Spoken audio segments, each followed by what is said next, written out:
Hi friends, welcome to our academy. మనం గత క్లాసుల్లో హిస్టరీ రిలేటెడ్ పీవైక్యూస్ అన్నీ చెప్పుకుంటున్నామండి.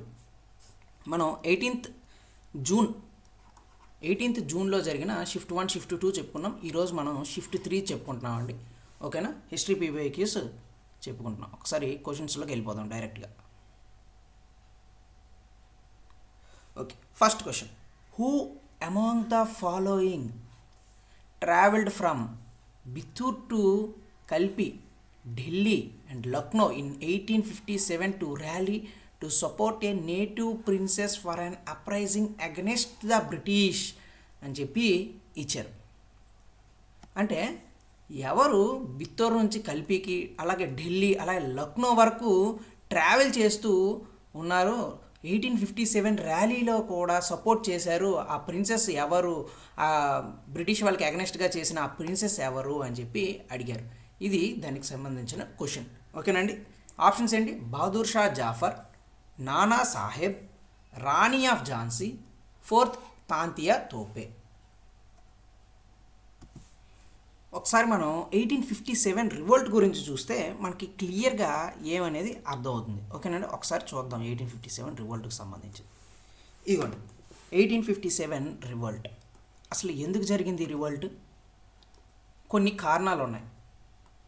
అందులో ఒకటి ఆర్థికంగా, అంటే ఎకనామిక్ రీజన్ ఏంటి అని అంటే, మన ఆస్తులు మన ఇవన్నీ కూడా వాళ్ళు దోచుకొని, వాళ్ళు మన దగ్గర నుంచి మొత్తం డబ్బులు తీసుకొని మనకి ఏమీ ఇవ్వడం లేదు.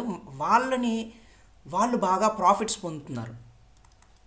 అదే కాకుండా ఇక్కడ రైతులు కరువు కాటకాలతో అల్లాడుతుంటే వీళ్ళు ఇండిగో పండించండి, ఇలాంటివి పండించమనేవాళ్ళు. పత్తి అంటే కమర్షియల్ క్రాప్స్ మాత్రమే ఎంకరేజ్ చేసేవాళ్ళు కానీ ఫుడ్ క్రాప్స్ పైన ఎక్కువగా ఎంకరేజ్ చేసేవాళ్ళు కాదు. ఎందుకంటే వాళ్ళకి దానివల్ల యూజ్ లేదు కాబట్టి. ఇలాంటి ఒక కారణాలు. అలానే ఇక్కడ వచ్చే ఆస్తి ఇవన్నీ కూడా, మనం వచ్చే డబ్బులు, మన ద్వారా వచ్చిన డబ్బులన్నీ కూడా వాళ్ళ దగ్గరలో, వాళ్ళ కంట్రీస్లో పెట్టుబడిగా పెట్టుకునేవాళ్ళు అనమాట. ఇన్వెస్ట్ చేసుకునేవాళ్ళు అక్కడ. అలానే ఇక్కడ ఉండే రైతులు, అలానే ఇక్కడ ఎక్కువగా వస్త్రాలకు సంబంధించిన కార్మికులు ఉంటారు. వాళ్ళ వస్త్రాలను ఎగుమతి చేయనివ్వకుండా అధిక ధరకు వచ్చేటట్టుగా సుంకాలు విధించేవాళ్ళు. బ్రిటిష్ వాళ్ళు తయారు చేసే వస్త్రాలు ఏవైతే ఉన్నాయో, మిషనరీస్ ద్వారా తయారు చేస్తారండి వాళ్ళు. ఆ వస్త్రాలు ఏవైతే ఉన్నాయో ఎక్కువ ట్యాక్సెస్ ఏవి లేకుండా మన దేశంలోకి ఎగుమతి చేసేవాళ్ళు అనమాట. వాళ్ళు ఎగుమతి చేసేవాళ్ళు మన దేశంలోకి, మన దేశం వాళ్ళు దిగుమతి చేసుకునేవాళ్ళు. ట్యాక్సెస్ ఏమీ లేకుండా దిగుమతి చేసుకొని ఇవి మనం యూజ్ చేసేటట్టుగా, ఇవి మన వస్త్రాల కన్నా మన వాళ్ళకన్నా తక్కువగా ధరకు లభించడం, అందరూ ఇది యూజ్ చేసుకునేటట్టుగా చేయడం, ఇలా బ్రిటిష్ వాళ్ళు చేసి మన ఆస్తిని మన ఎకనామికల్గా దిగజార్చారు బ్రిటిష్ వాళ్ళు ఆ టైంలో. అది కూడా ఒక కారణం 1857 రివోల్ట్కి. సోషల్ చేంజెస్ ఏంటిది? సోషల్ చేంజెస్ అని అంటే, మనకి ఇక్కడ ప్రధానంగా కల్చర్లో మనకి హిందూయిజం, అలాగే ముస్లిమ్స్ కొంత కనిపిస్తుంటారు కదండి. అలాగే సిఖ్స్, జైన్స్, బుద్ధిస్ట్స్ వీళ్ళు కనిపిస్తారు ప్రధానంగా. కానీ ఎక్కువగా మనకి కనిపించేది హిందూ. వీళ్ళందరూ కూడా క్రిస్టియానిటీ వీటి పైన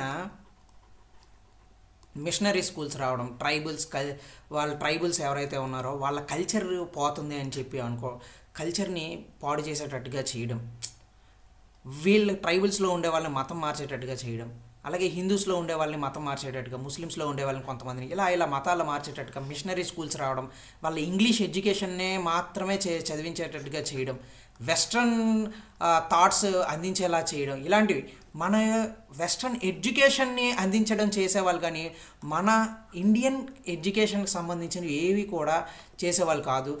అంటే ఇంగ్లీష్ మాత్రమే ఉండేది, మిగతా లాంగ్వేజెస్ పైన పెద్దగా దృష్టి పెట్టేవాళ్ళు కాదు. వాళ్ళకి యూజ్ అయ్యేది మాత్రమే వాళ్ళు చేసేవాళ్ళు, మిగతా ఏవి చేసేవాళ్ళు కాదు. అది కూడా ఒక కారణం. అలానే రాజకీయంగా కూడా, ఎందుకు రాజకీయంగా, పొలిటికల్గా ఏంటి వీళ్ళు? పొలిటికల్గా చూసుకుంటే డాక్ట్రైన్ ఆఫ్ లెప్సీ అని చెప్పి రాజ్య సంక్రమణ సిద్ధాంతం. దత్తత తీసుకున్నారు అనుకోండి ఎవరైనా. ఇప్పుడు ఒక రాజు ఉన్నాడు, ఆ రాజు వారసులు లేరు, వారసులు లేనప్పుడు దత్తత తీసుకుంటారు. ఆ దత్తత తీసుకోవడం కూడా రద్దు చేసేశారు. ఆ రద్దు చేసి ఆ రాజు యొక్క ఆస్తులు అన్నీ కూడా బ్రిటిష్ ప్రభుత్వానికే. అది ఈ డాక్ట్రైన్ ఆఫ్ ల్యాప్సీ యొక్క ఉద్దేశం. అందుకని చెప్పి దానికి వ్యతిరేకంగా కూడా అప్పుడు ఉండే ఝాన్సీ, అలాగే తాంతియా తోపేతో కలిసి నానా సాహెబ్ కూడా మనకి ఇలాంటి దీని ద్వారానే ఇది. అలాగే సతారా ఇవన్నీ కూడా డాక్ట్రైన్ ఆఫ్ ల్యాప్సీ ద్వారా బాగా ప్రభావితమైనవి. ఈ కారణాలే కాకుండా తక్షణంగా ఇమీడియట్ కాజ్ ఏంటి? ఈ కారణాలు ఇవి ఒక్కటి ఎత్తు అయితే ఇమీడియట్గా కాజ్ ఎందుకు అంత ప్రబలంగా వచ్చింది అని అంటే, కౌ అండ్ పిగ్ ఫ్యాట్ని గన్ యొక్క క్యాట్రేజెస్లో వాడేవాళ్ళు. అది ఒక పుకారుగా, ఒక రూమర్గా అయ్యిందనమాట. ఆ రూమర్తో అక్కడ ఉండే సైనికులందరూ కూడా దీన్ని మేము వ్యతిరేకిస్తున్నాం, మేము ఈ గన్స్ని యూజ్ చేయం అని చెప్పి అంటారు. అదే టైంలో మనకి మంగల్ పాండే 34th రెజిమెంట్లో ఉండే మంగల్ పాండే, అక్కడ ఉండే బ్రిటిష్ వాళ్ళకి వీళ్ళకి వాగ్వాదం అవుతే మంగల్ పాండే 34th రెజిమెంట్లో ఉంటాడండి. ఆ మంగల్ పాండే ఒక ఆయన్ని చంపేస్తారు. ఆయన పేరు బ్రిటిష్ ఆఫీసర్. ఆ బ్రిటిష్ ఆఫీసర్ పేరు కల్నల్ బాగ్. ఈ కల్నల్ బాగ్ని చంపేస్తారనమాట ఈ మంగల్ పాండే. దానికి అక్కడ ఉండే వాళ్ళని అరెస్ట్ చేయమని మంగల్ పాండేని అరెస్ట్ చేసేసి ఊరి తీస్తారు. ఈ అరెస్ట్ చేసే క్రమంలో మంగల్ పాండేని ఈశ్వరీ ప్రసాద్ అని చెప్పి ఒక ఆయన ఉంటాడు, ఆయన్ని అరెస్ట్ చేయమంటారు మంగల్ పాండేని. కానీ ఈ ఈశ్వరీ ప్రసాద్ కూడా మంగల్ పాండేకి అరెస్ట్ చేయడానికి నిరాకరిస్తాడు. దాంతో వీళ్ళిద్దరికీ కలిపి ఉరి తీస్తారు. ఈ ఉరి తీయడం ఒక ఎత్తు, ఈ ఉరి తీయడం ఒక కారణం అయితే, ఈ మంగల్ పాండే ఎక్కడ మనకు కనిపిస్తాడు అంటే బరక్పూర్ రెజిమెంట్లో 34th రెజిమెంట్లో బరక్పూర్ రెజిమెంట్లో మనకు కనిపిస్తాడు. ఓకేనండి. ఇక్కడ మంగల్ పాండే, ఈశ్వరీ ప్రసాద్ ఇద్దరిని ఉరి తీస్తారు. ఇది ఎప్పుడు జరుగుతుంది? ఇది మనకి ఏప్రిల్లో జరుగుతాయండి. ఇవన్నీ కూడా ఏప్రిల్లో జరుగుతాయి మనకి. అయితే దాని నెక్స్ట్ ఏమవుతుంది? ఆ నెక్స్ట్ మంగల్ పాండే వీళ్ళందరూ చనిపోయాక మీరట్ దగ్గరలో కొంతమంది సిపాయిలు ఉంటారు. వీళ్ళు కూడా క్యాటరేజెస్ని ఆ గన్స్ ఏవైతే ఉన్నాయో ఆ గన్స్ని అని చెప్పి అంటారు. దానికి అక్కడ ఉండే సోల్జర్స్ 90 మంది ఉంటారండి. సుమారుగా 90 మంది ఉంటారు. ఇవన్నీ గుర్తుపెట్టుకోవాల్సి లేదు, జస్ట్ ఏంటనేది రీజన్ గుర్తుపెట్టుకుని నేను స్టోరీలా చెప్తాను.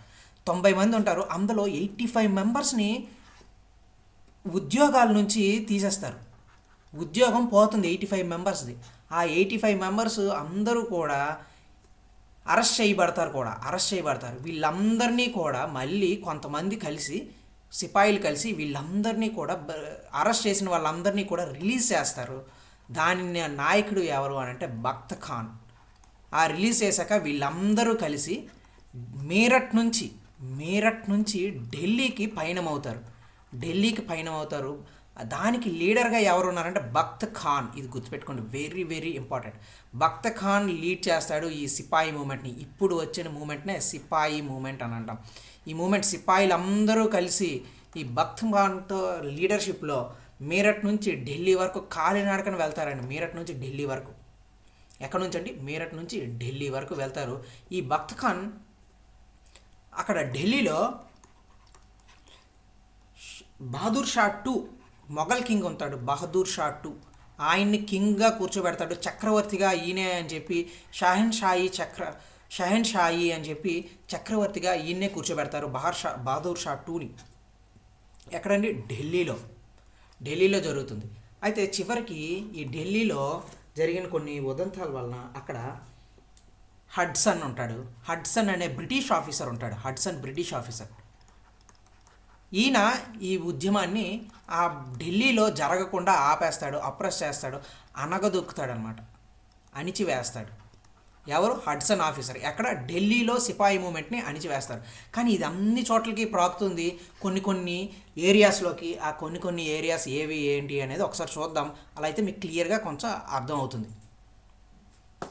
ఓకేనండి. నెక్స్ట్ మనకి ఢిల్లీలో అయిపోయాక మనకి ఇంకొన్ని ప్లేసెస్లో కూడా ఈ సిపాయి మూమెంట్ జరుగుతుందండి. ఇంకోటి ఎక్కడ అంటే కాన్పూర్. కొన్ని ప్లేసెస్ చెప్తాను, గుర్తుపెట్టుకోండి.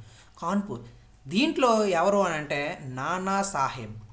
నానా సాహెబ్ ఈయనకి ఇంకో పేరు ఏంటంటే గోవింద్ దండోపంత్. ఈయన అసలు పేరేంటి? గోవింద్ దండోపంత్. గుర్తుపెట్టుకోండి, ఇది Govind Dandopant. Very very important. ఈ పేర్ల మీద కూడా క్వశ్చన్లు అడుగుతాడు ఒక్కోసారి. ఈయనకి సహాయంగా ఎవరుంటారు? తాంతియా తోపే. ఈయనకి సహాయంగా తాంతియా తోపే ఉంటాడు.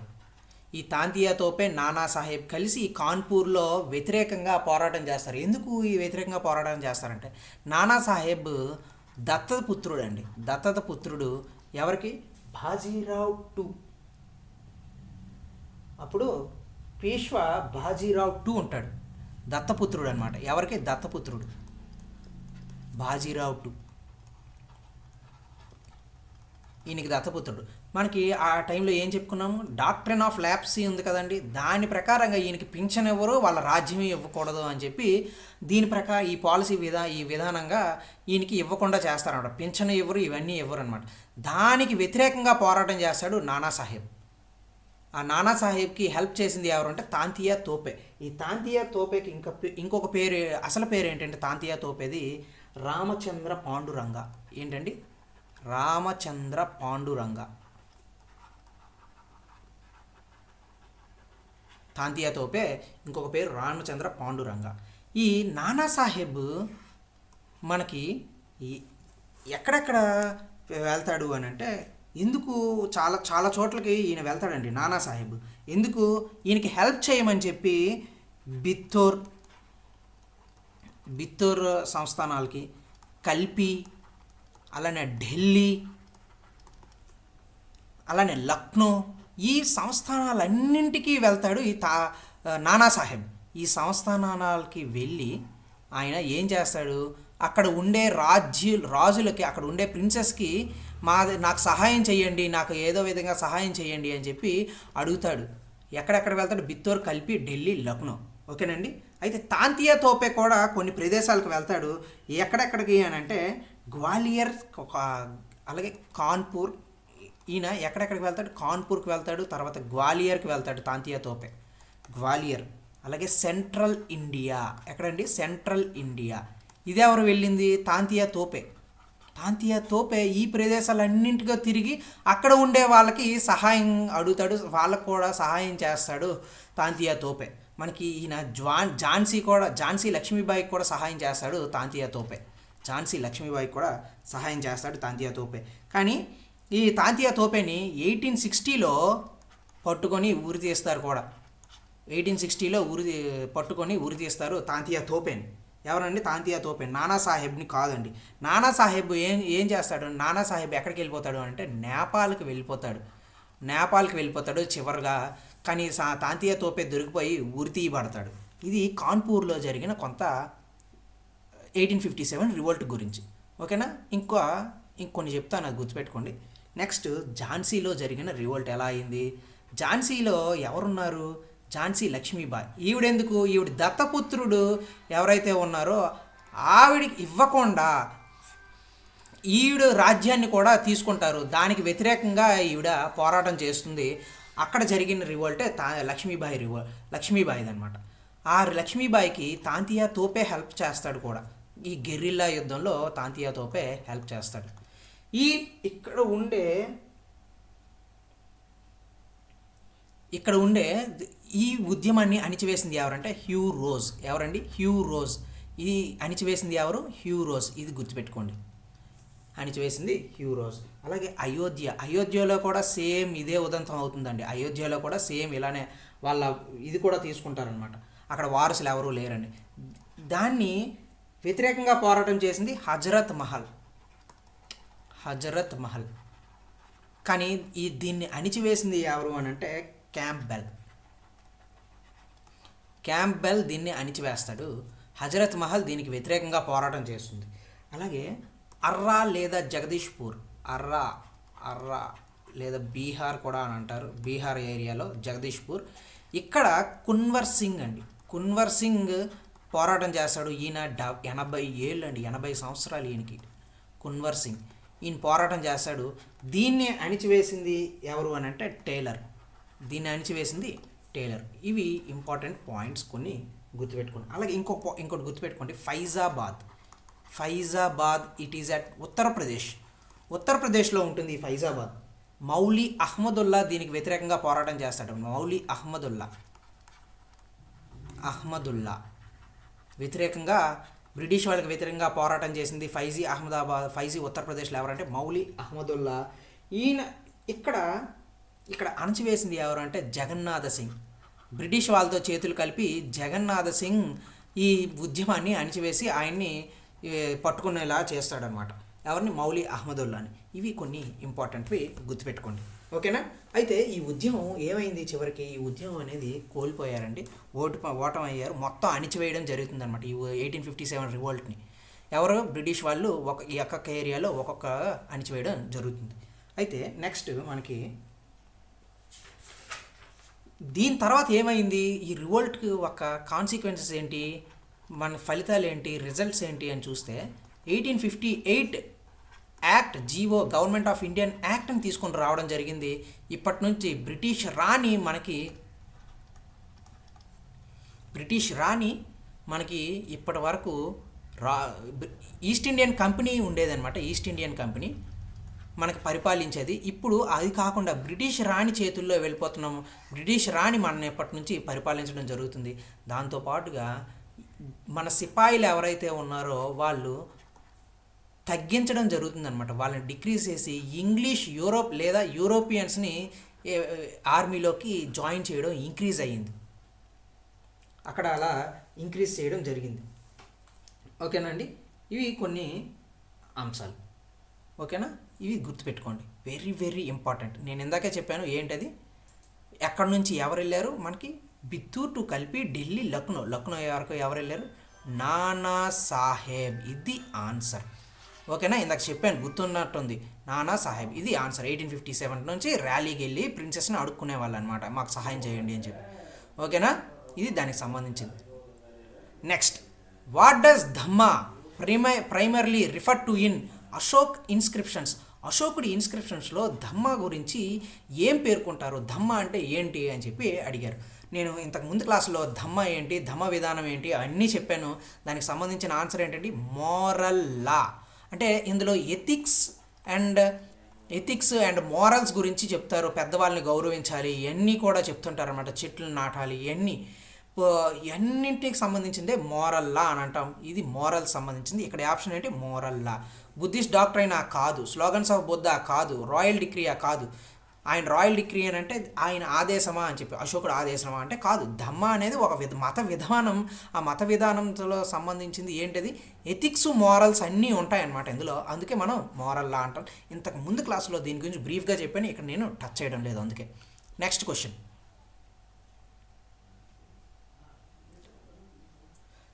Third question, the royal title used by Chandragupta one was. ఈ సెకండ్ టైం వచ్చిందండి ఇదే క్వశ్చన్. రాయల్ టైటిల్ చంద్రగుప్త వన్కి ఏది అని చెప్పి, ఏదండి? మహారాజాది రాజా. ఏదండి? మహారాజాది రాజా. ఇది ఇంపార్టెంట్, ఇది సెకండ్ టైం చెప్తున్నాను నేను. ఇంతకు ముందు క్లాసులో చంద్రగుప్త వన్ గురించి, చంద్రగుప్తకు సంబంధించి గుప్తాస్ గురించి కూడా నేను బ్రీఫ్గా చెప్పాను. అక్కడ ఒకసారి చూసుకోండి, ప్రీవియస్ క్లాసెస్ వినండి ఒకవేళ చూడకపోతే. ఇక్కడైతే మాత్రం జస్ట్ ఇదొక్కటే మాత్రమే చెప్తాను. ఆన్సర్ ఏంటి? మహారాజాది రాజా, ఓకేనా? నెక్స్ట్ క్వశ్చన్కి వెళ్దాం. నెక్స్ట్ క్వశ్చన్, ఇది fourth question. In which early INC session was the demand first raised for the indigenization of the higher administration services include the civil services అని చెప్పి ఇచ్చారు. ఏంటిది? మనకి ఐఎన్సి సమావేశం ఉంది. ఆ ఐఎన్సి సమావేశంలో మనకి సివిల్ సర్వీసెస్, దాంతో పాటుగా కొన్ని హయ్యర్ అడ్మినిస్ట్రేషన్ సర్వీసెస్, అంటే ఇప్పుడు మనం ఏం చెప్పుకోవచ్చు, గ్రూప్ 1 లేకపోతే గ్రూప్ 2 ఇలాంటివి కొన్ని హయ్యర్ అడ్మినిస్ట్రేషన్ సర్వీసెస్ మనకి ఇప్పుడు కనిపించాయి. అలాంటి అప్పట్లో ఉండే హయ్యర్ అడ్మినిస్ట్రేషన్ సర్వీసెస్ కూడా దేశీయంగా జరపాలి, దేశీయంగా అంటే దేశంలోనే జరపాలి, లండన్ వెళ్ళి రాయకుండా. అలాగే దేశంలో ఉండే పౌరులకు, సిటిజన్స్కు, ఇండియన్ సిటిజన్స్ కూడా రాసేటట్టుగా కల్పించాలి ఈ ఎగ్జామ్స్ని అని చెప్పి దానికోసం ఒక సెషన్లోని డిమాండ్ చేశారు. అది ఏ సెషన్ అని చెప్పి అడిగారు. ఇక్కడ ఆప్షన్స్ ఏమి ఇచ్చారండి? Calcutta session 1886, Bombay session 1885, Allahabad session 1890, Madras session 1887. ఇలా 4 ఇచ్చారండి. ఈ 4కి సంబంధించింది ఒకసారి చూస్తే మీకు క్లియర్గా అర్థమవుతుంది. ఫస్ట్ మనకి ఏంటిది? కలకత్తా సెషన్ 1886. ఈ కలకత్తా సెషన్ 1886లో ఎవరుంటారండి? దాదాబాయి నౌరోజీ. ఏదండి ఎవరు? కలకత్తా సెషన్ 1886 దండి దాదాబాయి నౌరోజీ అండి. నౌరోజీ ఈయన డ్రైన్ వెల్ సిద్ధాంతం సంబంధించింది ఈయనే తీసుకొని వచ్చారు. డ్రైన్ వెల్ థియరీ ఈయనదే. డ్రైన్ వెల్ థియరీ ఈ దాదాబాయి నౌరోజీ ఈ 1886 సెషన్లో పేర్కొన్నారు. ఏమని పేర్కొన్నారు? ఈయన ఎకనామిక్ ఎక్స్ప్లాయిటేషన్ ఎలా అవుతుంది, మనకి మన దోపిడీ ఎలా అవుతుంది అని చెప్పి ఈయన ఈ దాంట్లో డిమాండ్ చేశారు. వివరించడం కూడా జరిగింది అనమాట. ఎకనామిక్ ఎక్స్ప్లాయిటేషన్ గురించి వివరించారు. ఎకనామిక్ ఎక్స్ప్లాయిటేషన్ ఎలా జరుగుతుందో కూడా పూర్తిగా వివరించిన సెషన్ ఏది అని అంటే 1886 దాదాబాయి నౌరోజీ చేసింది 1886లో అనమాట. ఓకేనా? అది ఎక్కడ జరిగింది? కలకత్తాలో జరిగింది సెషన్ అది. ఓకేనండి. నెక్స్ట్ అయితే ఇది ఆన్సర్ అవుతుందా? ఇది కాదు. Next Bombay session 1885. బాంబే. ఈ బాంబే సెషన్ దేనికి సంబంధించిందండి? 1885లో మనకి ఫస్ట్ సెషన్ ఐఎన్సి సమావేశం ఏది అని అంటే ఇదే. దీనికి అధ్యక్షుడిగా ఎవరు చేశారంటే డబ్ల్యూసి బెనర్జీ. ఈయన అధ్యక్షుడిగా ఉన్నారు. డబ్ల్యూసి బెనర్జీ ఫస్ట్ సెషన్ అనమాట. దీంట్లోనే మనకి ఏమని పేర్కొన్నారు?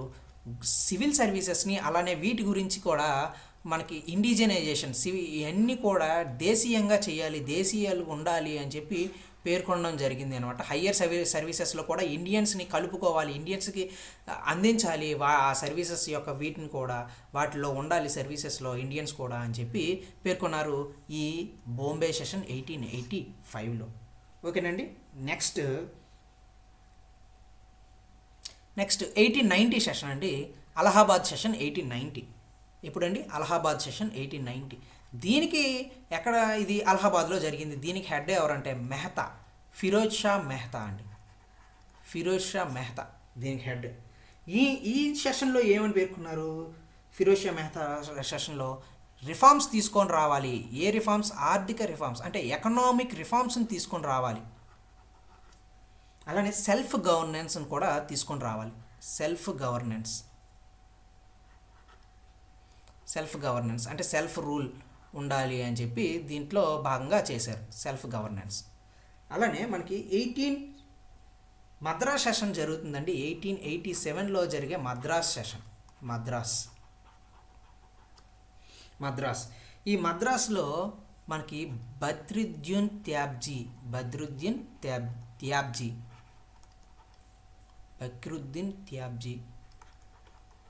ఈయన అధ్యక్షతలో ఉంటుంది. ఈయన ఐఎన్సి సమావేశాలని అధ్యక్షత వహించిన ఫస్ట్ ముస్లిం అన్నమాట. ఫస్ట్ ముస్లిం ఐఎన్సి సమావేశానికి అధ్యక్షత వహించిన ఫస్ట్ ముస్లిం. ఈయన దాంట్లో ఏమని పేర్కొన్నారు? యూనిటీగా ఉండాలి, అలానే మత విద్వేషాలు ఇవేమీ ఉండకూడదు, కమ్యూనల్ హార్మోనీ ఉండాలి అని చెప్పి ఈ సెషన్లో డిమాండ్ చేశారు. ఈ సెషన్లో డిస్కషన్ చేయడం జరిగింది. ఓకేనండి. ఇవి దీనికి సంబంధించిన కొన్ని ఇంపార్టెంట్ అంశాలు. అయితే ఎక్కడండి మనకు ఆన్సర్ వచ్చింది? ఫస్ట్ సెషన్లోనే డబ్ల్యూసి బెనర్జీ గారు నిర్వహించిన సెషన్లోనే సివిల్ సర్వీసెస్ గురించి దీని గురించి పేర్కొనడం జరిగింది. ఓకేనండి. ఆన్సర్ ఏమవుతుంది? బాంబే సెషన్ 1885 ఇది ఆన్సర్. ఓకేనా?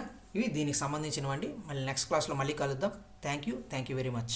Please like, share, subscribe.